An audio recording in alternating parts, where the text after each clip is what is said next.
Good morning children. आज हम आपको व्याकरण में लेसन 4 पढ़ाएंगे। वाक्य रचना। वाक्य रचना में देखिए,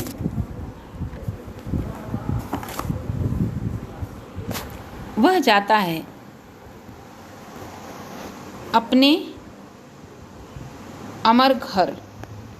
यह वाक्य तो है परंतु अर्थ स्पष्ट नहीं है, अतः यह वाक्य नहीं कहलाएगा।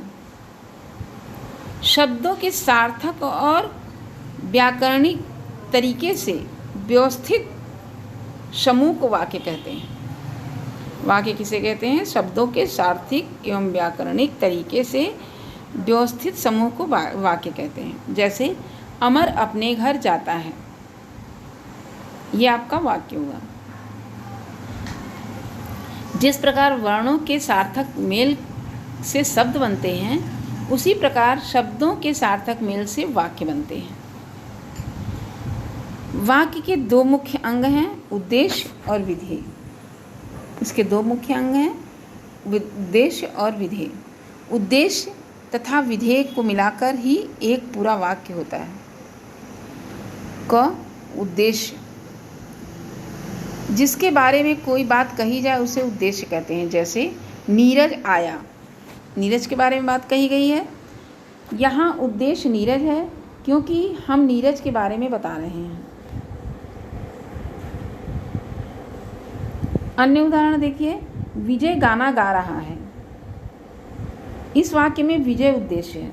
दूसरा, मोहित बाजार गया, इस वाक्य में मोहित उद्देश्य है। अब देखिए दूसरा, विधेय। उद्देश्य के बारे में जो कुछ कहा जाए उसे विधेय कहा जाता है। जैसे प्रिया नाच रही है, तो उद्देश्य के बारे में कुछ कहा जाए, प्रिया नाच रही है, नाचना, नाच रही है, ये क्या है? विधेय। यहाँ नाच रही है, विधेय है। अन्य उदाहरण, माँ कपड़े धो रही है, इस वाक्य में कपड़े धो रही है, विधेय है। पक्षी उड़ रहे हैं, इस वाक्य में उड़ रहे हैं, विधेय है।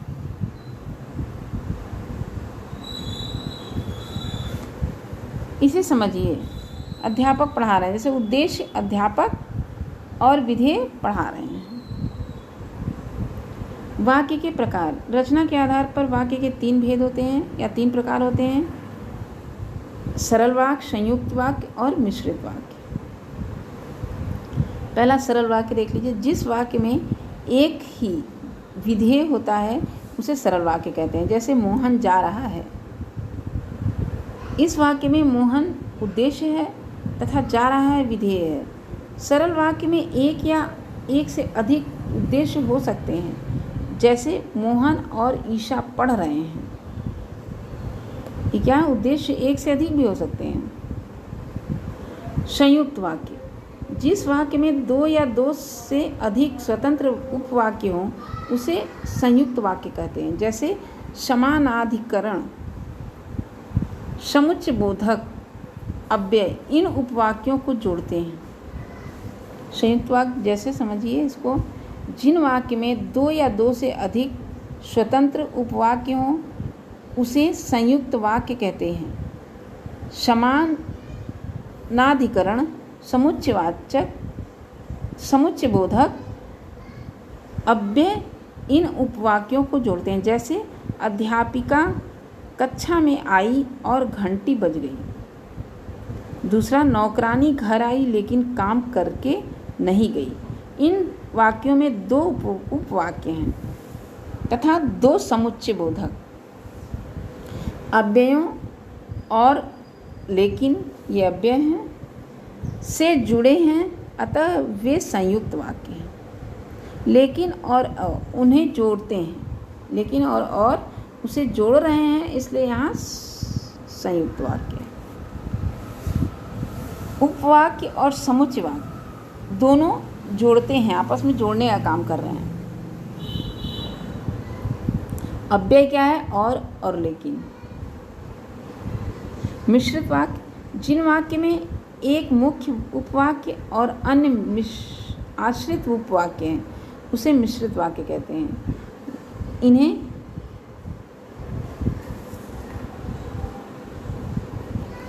व्यधिकरण, इन्हें व्यधिकरण समुच्चय बोधक जोड़ते हैं। जैसे दादाजी ने कहा कि सब बच्चों को बुलाओ। दूसरा, किसान खेत में पानी देने लगा क्योंकि वर्षा नहीं हुई। इन वाक्य में एक मुख्य उपवाक्य है तथा दूसरा आश्रित उपवाक्य है। दादाजी ने कहा सब बच्चों को बुलाओ, एक उपवाक्य है और दूसरा आश्रित उपवाक्य है। अधिकरण समुच्चय बोधक शब्द। व्यधिकरण, क्योंकि इन्हें जोड़ रहे हैं, कि और क्योंकि इन्हें जोड़ने का काम करते हैं, अतः ये वाक्य मिश्रित वाक्य है।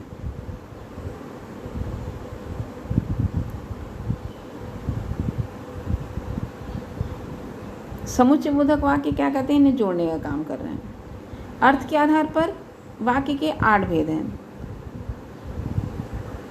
विधानवाचक वाक्य, जिस वाक्य में कुछ कहा जाए या बताया जाए उसे विधानवाचक वाक्य कहते हैं। जैसे हिंदी हमारी राष्ट्रभाषा है, बालक सो रहा है।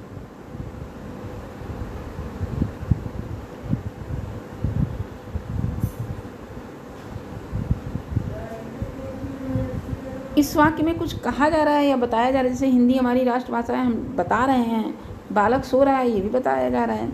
निषेधात्मक वाक्य, दूसरा है निषेधवाचक वाक्य,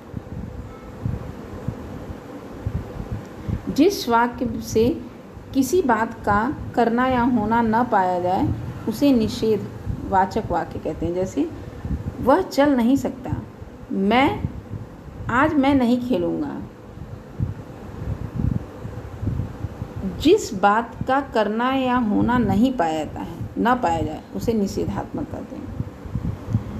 जैसे है वह नहीं चल सकता और मैं नहीं खेलूँगा। प्रश्नवाचक, जिस वाक्य में कुछ जानने की जिज्ञासा या भाव हो या पूछा जाए उसे प्रश्नवाचक वाक्य कहते हैं। जैसे चक वाक्य कहते हैं। जैसे वह क्यों नहीं आया, पूछा जाए या कहा जाए तुम कौन हो, प्रश्नवाचक में ये है। प्रश्नवाचक को तो आप सभी लोग जानते होंगे।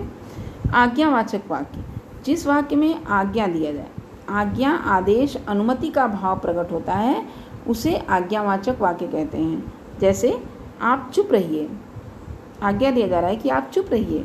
गृह कार्य कर लाना है, आपसे हमने कहा कि गृह कार्य करके लाना है, आज्ञा दिया जा रहा है। संकेतवाचक वाक्य, जिन वाक्य में संकेत या शर्त की पूर्ति हो उसे संकेतवाचक वाक्य कहते हैं। जैसे यदि वह आता तो मैं चला जाता, यदि वर्षा होती तो सब फसल न सूखती। संकेत दिया जाए, यदि ऐसा होता तो ये ना होता, शर्त पूरी हो रही है और संकेत दिया जा रहा है।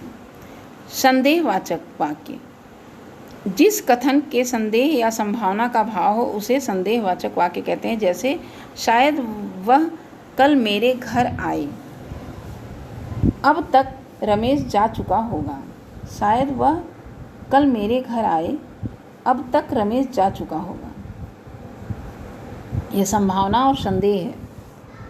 इच्छा बोधक वाक्य,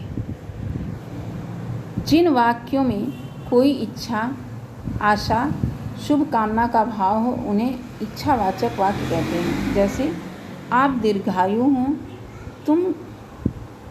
तुम्हारी यात्रा मंगलमय हो।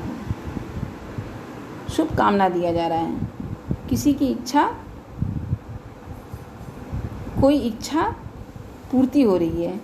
आशा, शुभ कामना का भाव हो, आप दीर्घायु हों, आशीर्वाद दिया जा रहा है, तुम्हारी यात्रा मंगलमय हो। इच्छावाचक वाक्य कहते हैं, अपनी इच्छा से आपने जो कहा। विस्मय सूचक वाक्य, जिस वाक्य में हर्ष, शोक, विस्मय, दुख, घृणा आदि का भाव प्रकट हो उसे विस्मय सूचक वाक्य कहते हैं। जैसे वाह क्या बात है, अरे गाड़ी चली गई, आश्चर्यचकित जहाँ हो रहे हैं। स्मरणीय, अब देखिए इसमें याद करने वाली चीज़ें, शब्दों के सार्थक मेल से वाक्य बनते हैं। वाक्य के 2 मुख्य अंग होते हैं, उद्देश्य और विधेय। जिसके बारे में कोई बात कही जाए उसे उद्देश्य कहते हैं। उद्देश्य के बारे में जो कुछ कहा जाए उसे विधेय कहते हैं। रचना के आधार पर वाक्य के 3 प्रकार होते हैं, सरल वाक्य, संयुक्त वाक्य और मिश्रित वाक्य। अब देखिए क्वेश्चन है, अभ्यास करें। नीचे दिए गए प्रश्नों के उत्तर लिखिए। वाक्य किसे कहते हैं? देखिए, शब्दों के सार्थक मेल से वाक्य बनते हैं। वाक्य किसे कहते हैं? शब्दों का सार्थक मेल ही वाक्य कहलाता है। वाक्य के कितने अंग होते हैं, उनके नाम लिखिए। वाक्य के उत्तर देखिए। वाक्य के 2 प्रमुख अंग हैं, उद्देश्य और विधेय। पहला है उद्देश्य और दूसरा विधेय।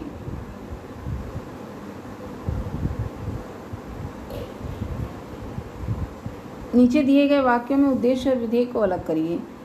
कनिष्का फूलों को सहलाती है। कनिष्का उद्देश्य है और फूलों को सहलाती है विधेय है। विमलेश राजेश का मित्र है। विमलेश उद्देश्य है और राजेश का मित्र है विधेय है। कुतुब मीनार दिल्ली में है। कुतुब मीनार उद्देश्य है और विधेय दिल्ली में है, स्थित है। चौथा, आदित्य गृह कार्य कर रहा है। आदित्य उद्देश्य है और गृह कार्य कर रहा है विधेय है। रोज व्यायाम करने से स्वास्थ्य अच्छा रहता है। व्यायाम क्या है? उद्देश्य। करने से, रोज करने से स्वास्थ्य अच्छा रहता है, ये विधेय है। छठा है, मैं दूध और फल खाता हूँ। मैं दूध उद्देश्य है और फल खाता हूँ विधेय है। 7, बादल गरज रहे हैं। बादल उद्देश्य है और गरज रहे हैं विधेय है। तीसरा है, निम्नलिखित शब्द समूह का क्रम ठीक करके दोबारा लिखो जिसमें ये वाक्य बन जाए। देखिए, राहुल पौधा लगा रहा है। इस वाक्य को सही करके लिखना है। और पहला है, राहुल पौधा लगा रहा है। दूसरा है, यह केला मुझे खाना है।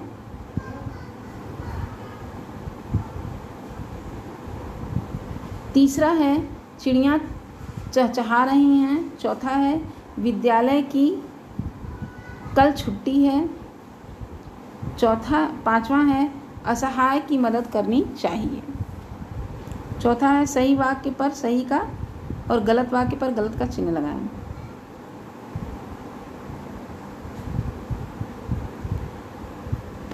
पहला है, शब्दों का सार्थक समूह वाक्य कहलाता है, ये सही है। उद्देश्य और विधेय से मिलकर वाक्य रचना होती है, ये भी सही है। कर्ता ही उद्देश्य होता है, ये भी सही है। चौथा है, जिसके बारे में कोई बात की जाए वह विधेय होता है, ये गलत है। और पांचवा है, उद्देश्य के बारे में जो कुछ कहा जाए उसे विधेय कहते हैं, ये सही है।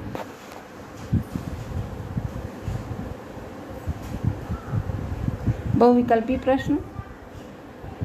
नीचे दिए गए प्रश्नों के सही उत्तर पर सही का चिन्ह लगाओ। वाक्य में 2 अंग होते हैं, कौन कौन से होते हैं? वाक्य के 2 अंग, ग उद्देश्य और विधेय। रचना के आधार पर वाक्य के भेद होते हैं 3। ख वाला है 3 भेद होते हैं। तीसरा है, जब 2 उपवाक्यों सरल को समुच्चय बोधक द्वारा जोड़ा जाए तो वे कहलाते हैं मिश्रित वाक्य। ग है मिश्रित वाक्य पर सही का निशान लगाइए। चौथा है, परिश्रमी व्यक्ति अवश्य सफल होता है, यह वाक्य उदाहरण है सरल वाक्य का। क पर निशान लगाइए सरल वाक्य का। पांचवा है, जो व्यक्ति देश के लिए मरता है वही सच्चा देशभक्त होता है, यह वाक्य उदाहरण है ख संयुक्त वाक्य का।